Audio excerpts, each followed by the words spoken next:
नमस्कार, मैं हूं आपके साथ योगेश पांडे और आप देख रहे हैं 5 शहर 5 खबर। बुलेटिन में सबसे पहले हम बात करेंगे सर्जिकल स्ट्राइक को लेकर दिग्विजय सिंह के बयान पर चल रहे घमासान की बीच कांग्रेस के किनारा करने की। फिर बात होगी सपा नेता स्वामी प्रसाद मौर्य के रामचरितमानस पर दिए बयान पर चल रहे सियासी तकरार की, और इसके बाद हम बात करेंगे एमसीडी चुनाव पर बीजेपी आप में फिर छिड़े इस घमासान की, और उपमेयर चुनाव के फिर टल जाने की। इसके बाद बात होगी यूपी के 74वें स्थापना दिवस की, और फिर बात करेंगे बिहार में सीएम नीतीश कुमार को लेकर उपेंद्र कुशवाहा के नए बयान की। तो शुरुआत करेंगे 5 शहर 5 खबरों में। गाहे बगाहे कांग्रेस के वरिष्ठ नेता दिग्विजय सिंह के बयान कांग्रेस के लिए फजीहत बनते ही नजर आते हैं, और इस बार सर्जिकल स्ट्राइक पर दिए उनका एक बयान जहां बीजेपी नेताओं ने इसको हथियार बना लिया है, वहीं कांग्रेस उसके निशाने पर आ गई है। बीजेपी नेताओं के लगातार हमलों के बाद कांग्रेस पार्टी के तमाम नेता दिग्विजय के बयान से कन्नी काटते हुए उसे कांग्रेस का नहीं बल्कि उनका निजी मत कह रहे हैं। चाहे राहुल गांधी हो, जयराम रमेश हो या फिर कमलनाथ, सभी ने दिग्विजय के बयान से किनारा कर लिया है।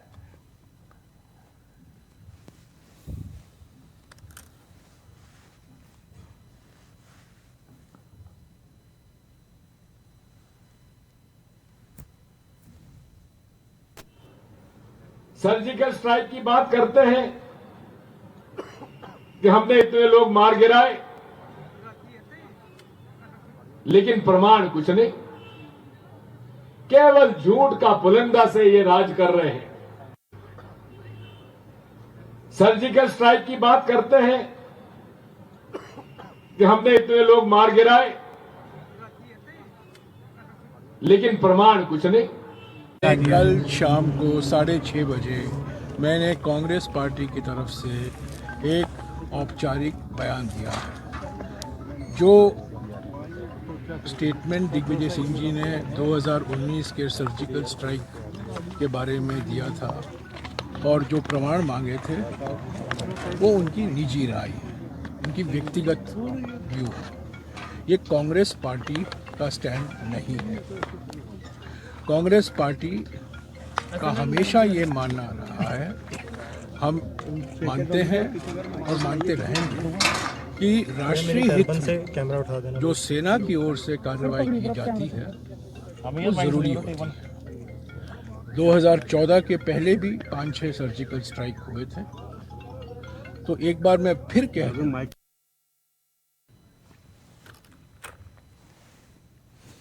और इसी खबर पर ज्यादा जानकारी के साथ राहुल शर्मा हमारे साथ सीधे लाइव बने हुए हैं, हमारे सहयोगी। राहुल, अब दिग्विजय के बयान के बाद कांग्रेस एक बार फिर से घिरी नजर आ रही है। बिल्कुल, ये कांग्रेस के लिए दुर्भाग्य ही कहा जाएगा कि जहां कांग्रेस अपनी स्थिति को कुछ मजबूत करती दिखाई देती है, नजर आती है, उस वक्त दिग्विजय सिंह कहीं ना कहीं से किसी ना किसी मुद्दे पर इस तरह का बयान दे डालते हैं जिसकी वजह से वो बीजेपी के निशाने पर आ जाती है। और ठीक ऐसी ही हालात इस मामले को लेकर भी हैं। हालांकि राहुल गांधी, जयराम रमेश और कमलनाथ सहित तमाम जितने भी कांग्रेस के दिग्गज नेता हैं, सबने इस बयान से पूरी तरह से किनारा कर लिया है। यहाँ तक कि आज जम्मू कश्मीर में प्रेस कॉन्फ्रेंस के दौरान राहुल गांधी ने साफ कह दिया कि दिग्विजय सिंह के बयान से वो सहमत नहीं हैं, वो बिल्कुल उस बयान से इत्तेफाक नहीं रखते हैं। राहुल गांधी ने साफ तौर पर कहा कि सेना के शौर्य पर किसी भी तरह का संदेह किया ही नहीं जा सकता। तो कुल मिलाकर ये है कि इस वक्त कांग्रेस के तमाम नेता, या ये कहा जाए कि कांग्रेस पूरी तरह से डिफेंसिव है और वो दिग्विजय सिंह के बयान से खुद को बिल्कुल अलग करे हुए हैं, और ये साफ तौर पर यही जताने की कोशिश हो रही है कि वो दिग्विजय सिंह का निजी बयान है, उसका पार्टी से किसी तरह का कोई सरोकार नहीं है। योगेश, बहुत बहुत शुक्रिया तमाम सारी जानकारी देने के लिए राहुल। और उधर रामचरितमानस को लेकर की गई विवादित टिप्पणी के बाद समाजवादी पार्टी के नेता और एमएलसी स्वामी प्रसाद मौर्य की मुश्किलें बढ़ गई हैं। दरअसल उनके खिलाफ लखनऊ में एफआईआर दर्ज की गई है। जानकारी के मुताबिक ऐशबाग के शिवेंद्र मिश्रा ने उनके खिलाफ एफआईआर दर्ज कराई है। स्वामी प्रसाद मौर्य ने हाल ही में रामचरितमानस को लेकर विवादित बयान दिया था। उन्होंने कहा था कि कई करोड़ लोग रामचरितमानस को नहीं पढ़ते, सब बकवास है। यह तुलसीदास ने अपनी खुशी के लिए लिखा है। सरकार को इसका संज्ञान लेते हुए रामचरितमानस से जो आपत्तिजनक अंश है उसे बाहर करना चाहिए या इस पूरी पुस्तक को ही बैन कर देना चाहिए। जिसके बाद यूपी में स्वामी प्रसाद मौर्य के खिलाफ कई एफआईआर दर्ज हो चुकी हैं। वहीं हिंदू महासभा ने स्वामी की जीप काटने वाले को 25,000 का इनाम देने की बात कही है। देखिए, वो उनका व्यक्तिगत बयान है, पार्टी का बयान नहीं है। और हम लोग तो भगवान राम के आदर्शों पर चलने वाले लोग हैं, भगवान कृष्ण के आदर्शों पर चलने वाले लोग हैं, तो उनके बयान पार्टी का बयान नहीं है। रब कुल रीत सदा चले आई, वचन जाए पर वचन न जाए। क्या भारतीय जनता पार्टी के लोग चल रहे हैं भगवान राम के आदर्शों पर? भगवान कभी झूठ नहीं बोलते, ये तो भगवान राम कोई बेच रहे हैं।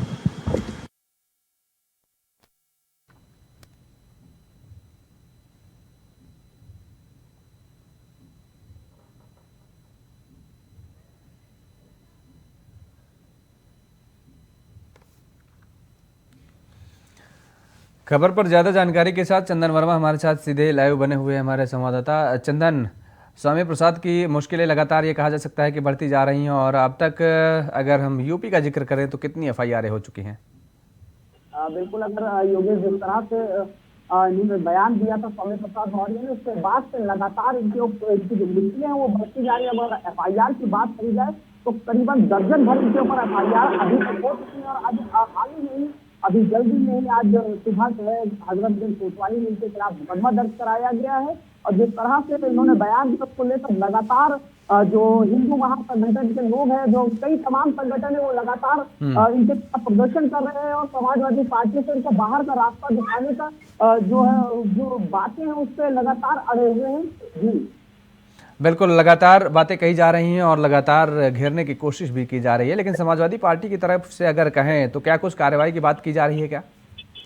देखिए, कार्रवाई की अगर बात कर ली जाए तो जिस तरह से आज राष्ट्रीय अध्यक्ष जो अखिलेश यादव है वो आज सीएम अपने दफ्तर पर बैठे थे समाजवादी पार्टी कार्यालय पर, और उन्होंने अभी नाराजगी जताई और उनकी तरफ से अभी कोई ऐसा कोई स्पष्टीकरण नहीं जारी हुआ है। और साफ तौर पर वो यही कह रहे हैं कि स्वामी प्रसाद मौर्य का अपना व्यक्तिगत मामला है, उनका अपना बयान है और पार्टी से ऐसा कोई भी ना जारी हुआ है ना पार्टी की तरफ से, और पार्टी जो है इसकी निंदा करती है ऐसे बयान की। पार्टी निंदा करती है, ठीक बात है, लेकिन सबसे बड़ी बात यह है कि जिस तरीके से कहा जा रहा है कि दरअसल हिंदू धर्म को लेकर के ये विवादित बयान दिया गया है और ऐसा बयान दिया गया है जिसमें करोड़ों लोगों की भावनाओं को ठेस पहुंचा है, तो क्या समाजवादी पार्टी स्वामी प्रसाद मौर्य से किनारा कर सकती है क्या, या उन्हें पार्टी से बाहर का रास्ता दिखा सकती है क्या? ऐसी कुछ अटकलें लगाई जा रही हैं या ऐसा कुछ मंथन चल रहा है क्या पार्टी के अंदर? देखिए, जिस तरह से आज शिवपाल यादव का भी एक बयान सामने आया स्वामी प्रसाद मौर्य को लेकर, तो शिवपाल यादव ने साफ तौर से अपना पल्ला झाड़ते हुए उन्होंने साफ तौर से यही कहा है कि ये उनका व्यक्तिगत मामला है, पार्टी से कोई मामला नहीं। अगर बात कर ली जाए पार्टी से बाहर का रास्ता दिखाने की, तो अभी ऐसा कोई जानकारी अभी किसी को ना मिली है और ना ही अभी ऐसा कुछ चल रहा है। लेकिन नाराजगी लगातार समाजवादी पार्टी जता रही है, समाजवादी पार्टी के जो विधायक है, जो प्रवक्ता है, वो लगातार जता रहे हैं। और इस मामले पर अगर बात कर ली जाए तो कोई ना प्रवक्ता बोलने को तैयार है, ना समाजवादी पार्टी बोलने को तैयार है। उनका साफ तौर से यही कहना है कि स्वामी प्रसाद मौर्य का अपना ये खुद का बयान है, उनका व्यक्तिगत मामला है, पार्टी से ऐसा कुछ नहीं। जी चंदन, लेकिन जो एफआईआर हुई है, पुलिस प्रशासन का क्या कुछ उस पर कहना है, या कार्रवाई को लेकर के हम जिक्र करें, या सरकार की तरफ से क्या कुछ कार्रवाई की बात की जा रही है? देखिए, सरकार की तरफ से अगर बात कर ली जाए तो जिस तरह से बेंगलोर के उसके गए दौरे पर गए थे डिप्टी सीएम केशव प्रसाद मौर्य ने आते ही उन्होंने प्रेस कॉन्फ्रेंस किया। प्रेस कॉन्फ्रेंस साफ तौर से उन्होंने अखिलेश यादव को ये बताया कि जो बयान स्वामी प्रसाद मौर्य ने दिया, ये स्वामी प्रसाद मौर्य का बयान नहीं है, ये अखिलेश यादव ने दिया है, अखिलेश यादव का बयान है। साफ तौर से जो डिप्टी सीएम है उनका साफ तौर से यही कहना है। और अगर पुलिस प्रशासन की बात कर ली जाए तो पुलिस प्रशासन ने मुकदमा दर्ज कर लिया है पुलिस ने, और पुलिस इसमें जांच कर रही है। बहुत बहुत शुक्रिया तमाम सारी जानकारी देने के लिए। चंदन वर्मा हमारे साथ जुड़े हुए थे, जिन्होंने बताया किस तरीके से अब इस बयान के बाद सियासी वार पलटवार लगातार उत्तर प्रदेश में जारी है। वहीं दिल्ली एमसीडी मेयर चुनाव फिर टल गया है। आम आदमी पार्टी और बीजेपी के पार्षदों के हंगामे के चलते मेयर चुनाव के लिए वोटिंग नहीं हो पाई। इससे पहले 6 जनवरी को हंगामे के चलते मेयर चुनाव टल गया था। हंगामे के बाद सदन को स्थगित कर दिया गया। सदन में मंगलवार को सुबह से ही जमकर हंगामा हुआ। पहले सदन में पैरा फोर्सेस की तैनाती को लेकर आपने विरोध किया और इसके बाद जब मनोनीत पार्षदों को शपथ दिलाई गई तब आम आदमी पार्टी ने जमकर हंगामा किया। इस दौरान बीजेपी के पार्षदों ने भी नारेबाजी की। आप पार्षद ने शेम शेम के नारे लगाए तो बीजेपी पार्षदों ने जय श्री राम के नारे लगाए। और हमारे संवाददाता नितिन चौधरी हमारे साथ सीधे लाइव बने हुए हैं। नितिन, एक बार फिर से मेयर के चुनाव का जो होना था उसको स्थगित कर दिया गया है।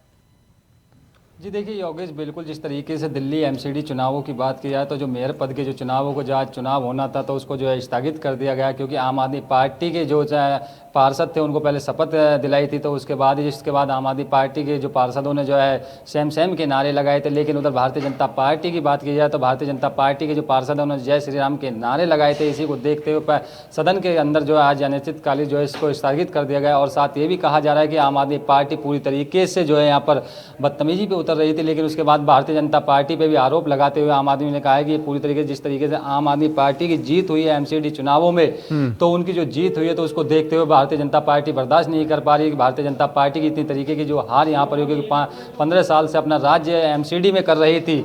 लेकिन अब की बार जो है आम आदमी पार्टी की सीटें को देखते हुए तो आम आदमी पार्टी ने कहा कि भारतीय जनता पार्टी को जीत हासिल नहीं हो पाई, तो उसको देखते हुए बदतमीजी पे उतर आए उनके जो पार्षद हैं और नारेबाजी वहाँ पर करने लगे। बिल्कुल नितिन, लेकिन जिस तरीके से स्थिति पैदा हो रही है और ऐसे में जो चुनाव टलते चले जा रहे हैं, नुकसान तो सबसे बड़ा जनता का हो रहा है। जी देखिए, बिल्कुल जिस तरीके से आज दोबारा से जो है मेयर चुनावों की बात की जाए तो मेयर चुनावों को टाल दिया गया, क्योंकि जिस तरीके से हंगामा देखने को मिला था तो उसे आम आदमी पार्टी भी पूरी तरीके से जोरों पे अपने पार्षदों के साथ में आई थी। तो भारतीय जनता पार्टी के जो पार्षद हैं उनके साथ में भारतीय जनता पार्टी अपने पार्षदों के साथ में खड़ी नजर आई थी। लेकिन इस तरीके से जिस तरीके जनता की बात की जाए तो जनता को भी काफ़ी यहाँ पर जो कामकाज के लोग हैं उनको काफ़ी नुकसानों का देखना पड़ रहा है, क्योंकि इसमें जो है तमाम नारेबाजी यहाँ कर रहे थे। आज पार्षदों को जो है यहाँ पर शपथ दिलाने के बाद जो नारेबाजी यहाँ पर लगाने लगे तो उसको देखते हुए यहाँ पर पूरी तरीके से एमसीडी में जो मेयर चुनावों की बात यहाँ पर कर रहे थे। मेयर चुनावों जो कि पहले भी हंगामा देखने को मिला था, तो लेकिन आज फिर दोबारा से जो हंगामा है और संसद के अंदर वो दोबारा से एक बार देखने को मिला था, इसको जो स्थगित कर दिया गया था। तो उसको देखते हुए आम आदमी पार्टी के जो पार्षद हैं और जो खुद संजय सिंह ने कहा है कि इस तरह जो है वो धरने पे बैठे रहेंगे। जिस तरीके से मेयर जो बनना चाहिए वो आम आदमी पार्टी का मेयर बनना चाहिए, लेकिन उधर भारतीय जनता पार्टी अपना मेयर बनाने के लिए कामयाबी कर रही है। तो उसी को देखते हुए पूरी तरीके से आम आदमी पार्टी के जो पार्षद हैं वो हंगामा कर रहे हैं और साथ ही उसी के बाद जो है धरने पर बैठे हुए हैं। क्या उम्मीद जताई जाए अब आगे आने वाले समय में चुनावों को लेकर के नितिन? जी देखिए, बिल्कुल जिस तरीके से जो है आम आदमी पार्टी का कहना है कि जो 134 सीटें उन्होंने जीत हासिल की है एमसीडी चुनावों में, और भारतीय जनता पार्टी की बात की जाए तो भारतीय जनता पार्टी पूरी तरीके से तंज कसते हुए नजर आई है। भारतीय जनता पार्टी का कहना है कि जो मेयर बनेगा वो भारतीय जनता पार्टी का बनेगा, लेकिन आम आदमी पार्टी का कहना है कि मेयर बनेगा आम आदमी पार्टी का। लेकिन अभी दोनों पार्टियों की जो लड़ाई है वो जो है चल रही है, तो उसी को देखते हुए स्थगित कर दिया गया है कि अब ये देखना है जिस तरीके से टाला गया उसको जो है हंगामे को शांत करने के लिए पुलिस फोर्स वहाँ तैनात कर दी गई, तप्पे चप्पे पर नजर बनाई हो, क्योंकि जिस तरीके से वहाँ पर जो है एक बार भड़ास देखने को मिली थी और साथ ही एक दूसरे को धक्का मुक्की मारते हुए नजर आए थे। आम आदमी पार्टी और भारतीय जनता पार्टी के जो पार्षद हैं वो धक्का मुक्की मार रहे थे, लेकिन उसको देखने के लिए पुलिस फोर्स तैनात कर दी, क्योंकि पुलिस को भी बचाने के लिए पूरा प्रयास कर रहे थे कि जिस तरीके से कोई हंगामा ज़्यादा यहाँ पर ना बढ़े। तो उसी को देखते हुए पुलिस फोर्स वहाँ तैनात कर दी गई, चप्पे चप्पे पर नजर बनाई। लेकिन अभी फिलहाल के लिए जो मेयर चुनाव थे उसे टाल दिया गया। उसमें कहा जा रहा है कि अगली तारीख का भी जो है जल्दी डिसीजन यहाँ पर लिया जाएगा, और कहा जा रहा है कि जिस तरीके से मेयर पद को देखते हुए या मेयर के जो चुनाव होने थे तो उसको जो भारतीय जनता पार्टी अपना मेयर बनाना चाह रही है। आम आदमी पार्टी के राज्यसभा सांसद संजय सिंह ने कहा है कि आम आदमी पार्टी अपना मेयर बनाना चाह रही है, लेकिन भारतीय जनता पार्टी अपना मेयर बनाना चाह रही है। लेकिन भारतीय जनता पार्टी को हार जो है रासू नहीं पा रही। जिस तरीके से भारतीय जनता पार्टी को एमसीडी के चुनावों में हराया तो उसको देखते हुए भारतीय जनता पार्टी अपनी हार को समझ नहीं रही है। जिस तरीके से जनता का काम यहाँ पर किया और जनता के बीच में वो एमसीडी चुनावों में गए हैं, आम आदमी पार्टी के सांसद संजय सिंह ने यह बयान देते हुए कहा है। बहुत बहुत शुक्रिया तमाम सारी जानकारी देने के लिए नितिन, हमारे साथ जुड़े हुए थे, जिन्होंने बताया कि किस तरीके से अब हंगामा बरपा हुआ है दिल्ली में मेयर पद के चुनाव को लेकर। उत्तर प्रदेश राज्य के 74वें स्थापना दिवस का 3 दिवसीय आयोजन आज से शुरू हो गया है और इसके उद्घाटन कार्यक्रम में सीएम योगी आदित्यनाथ और राज्यपाल आनंदीबेन पटेल ने शिरकत की है। अवध शिल्प ग्राम में आयोजित कार्यक्रम में राज्यपाल और सीएम ने प्रतिभाओं का सम्मान किया। बता दें कि यूपी दिवस के मौके पर सभी जिलों में कार्यक्रम आयोजित किए जा रहे हैं। अवध शिल्पग्राम में यूपी के स्थापना दिवस के मौके पर प्रदर्शनी का भी आयोजन किया गया है, जिसमें प्रदेश के सभी 75 जिलों के उत्पादों का शामिल किया गया है। और सीएम योगी के साथ राज्यपाल आनंदीबेन पटेल और उप मुख्यमंत्री ब्रजेश पाठक ने प्रदर्शनी में शामिल उत्पादों को देखा भी है। और यह भी बता दें कि लखनऊ में उत्तर प्रदेश दिवस कार्यक्रम में सीएम योगी आदित्यनाथ ने कहा कि सबसे पहले देश की आबादी के सबसे बड़े राज्य उत्तर प्रदेश की जनता को 74वें स्थापना दिवस की बधाई देता हूं। सीएम योगी ने कहा कि यूपी के लिए पीएम मोदी के सपनों को हकीकत में बदलना चाहिए। पीएम मोदी का दृष्टिकोण भारत को दुनिया की सबसे बड़ी अर्थव्यवस्थाओं में से एक में बदलना है और यूपी को अपने विकास इंजन के रूप में काम करना है। हम यहाँ उसी सोच से काम कर रहे हैं और इसके साथ ही एक साथ इकट्ठा हुए हैं।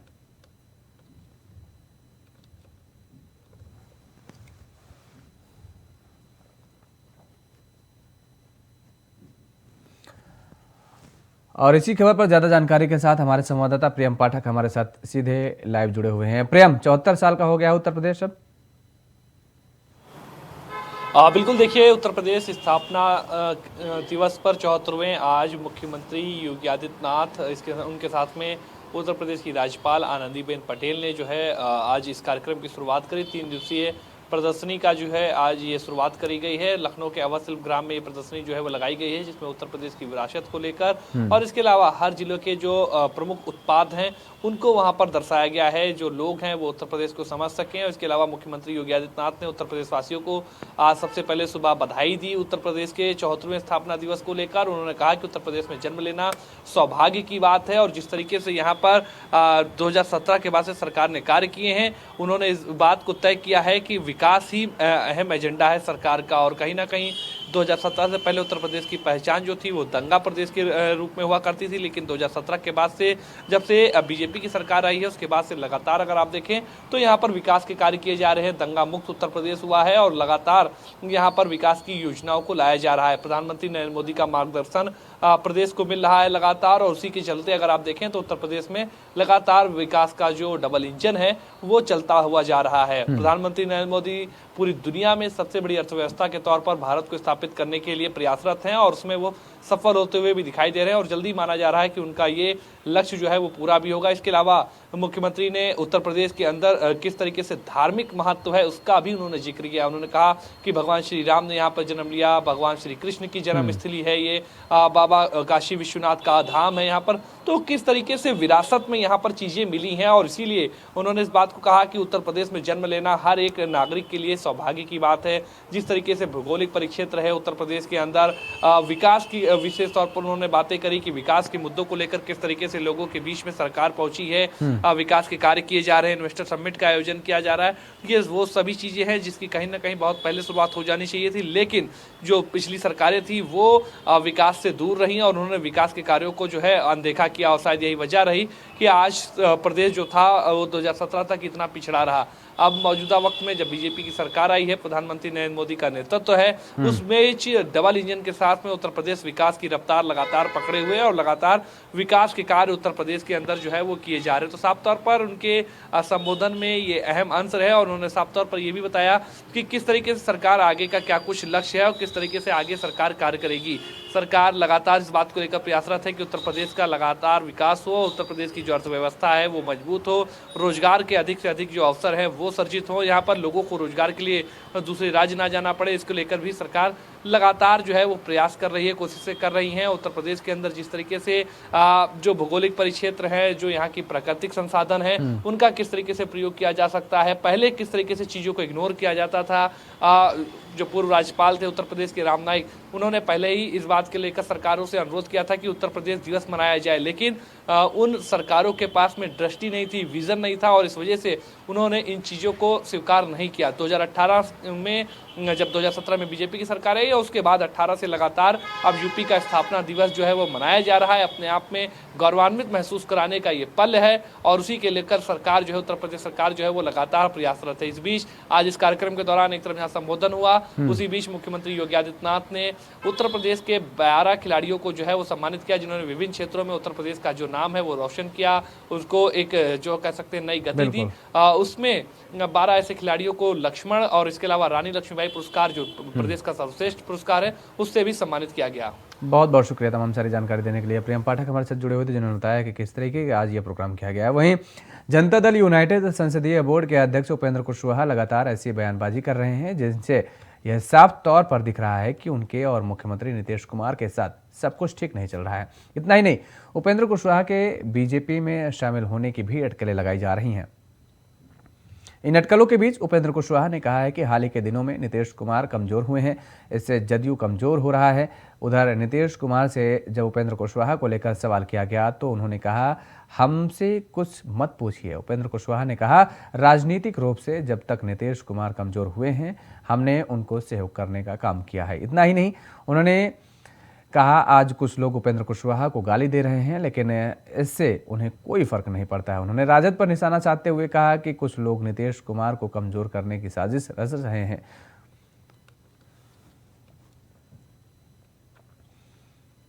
और इसी खबर पर ज़्यादा जानकारी के साथ हमारे संवाददाता दिनकर आनंद हमारे साथ सीधे लाइव जुड़े हुए हैं। दिनकर, अब उपेंद्र कुशवाहा को लेकर के जिस तरीके से सवाल खड़े हो रहे हैं और ये कहा जा रहा है कि बीजेपी में जाने की अटकलें भी लगाई जा रही हैं।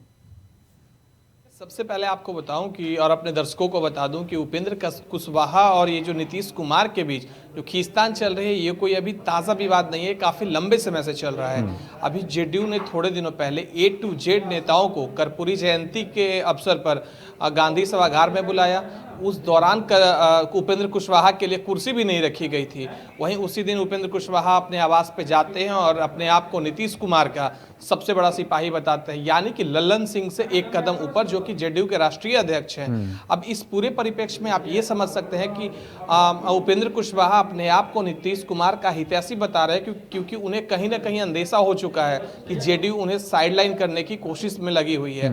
और एक तरफ जहां उनकी बीजेपी में जाने की अटकलें हैं, तो योगेश इसको क्लियर कर दूं कि बीजेपी उनसे तब तक उनके साथ हाथ नहीं मिलाएगी तब तक बीजेपी को ये ना पता चले कि वो महाराष्ट्र के एकनाथ शिंदे बनने के लायक हैं या नहीं।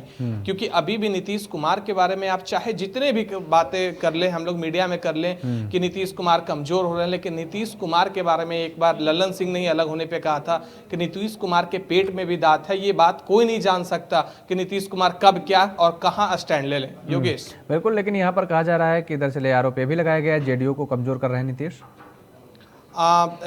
इसको लेकर जब उपेंद्र कुशवाहा ने कहा कि महागठबंधन जब ये नया जब आरजेडी के साथ बनी तो उस वक्त क्या डील हुई, ये आप हमें बताइए। ये जेडीयू के संसदीय बोर्ड के अध्यक्ष होने के नाते मैं आपसे पूछता हूं, इसके लिए एक पैनल कमेटी बनाइए और बताइए कि क्या आप तेजस्वी यादव को आगे सीएम फेस बनाना चाहते हैं? क्या आप बिहार में अति पिछड़ा दलित के प्रतिनिधि को खोना चाहते हैं, जो कि जेडीयू अभी जिसकी राजनीति करती है? बिल्कुल, चलिए बहुत बहुत शुक्रिया तमाम सारी जानकारी देने के। दिनकर आनंद हमारे सहयोगी हमारे साथ जुड़े, जिन्होंने बताया किस तरह की स्थिति सियासी समीकरण बनते आ रहे हैं बिहार में। 5 शहर 5 खबरों में फिलहाल इतना ही। खबरों के लिए आप बने रहिए इंडिया वॉइस के साथ। नमस्कार।